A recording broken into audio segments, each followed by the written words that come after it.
What we're looking at now is how I have my system set up.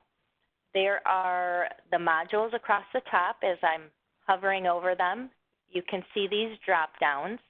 So for example, I'm in vendor and purchasing. You could see I have these drop downs of invoices and credits, vendor payments, etc. That's one way to get to the modules. You can hover over the top and drill down into those. Another way would be to click on the tab. So if I click on vendor and purchasing, now you see a process map that comes up. And this is what you would get out of the box. You would get a workflow of accounts payable. Important to note on these tabs, you're always able to edit the workflow. So let's just say you don't use purchase orders.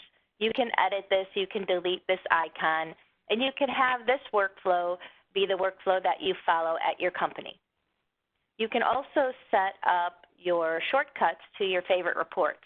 So on here I have 3 favorite reports: AP invoice aging, committed costs, and vendor payments. So this is specific to the user. So when Kathy Sherman logs in, it shows me what my favorite reports are. If there was someone else logging in, it's user specific, so it would show them what their favorite reports are. So a nice way to tailor your screens to your role in the company and the type of reports you run and what is important for you to do your job.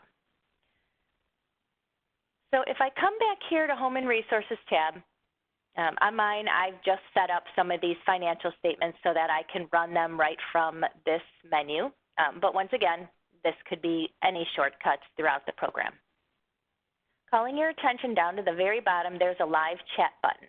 I'm going to click on that, and this is Sage Support. So this would start Sage Support for Sage 100 Contractor.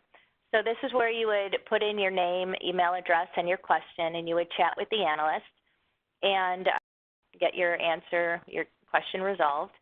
And if you needed additional support, let's say it was a very, complex question, and what they would do is they would schedule a call back with you to discuss that over the phone and based on your availability.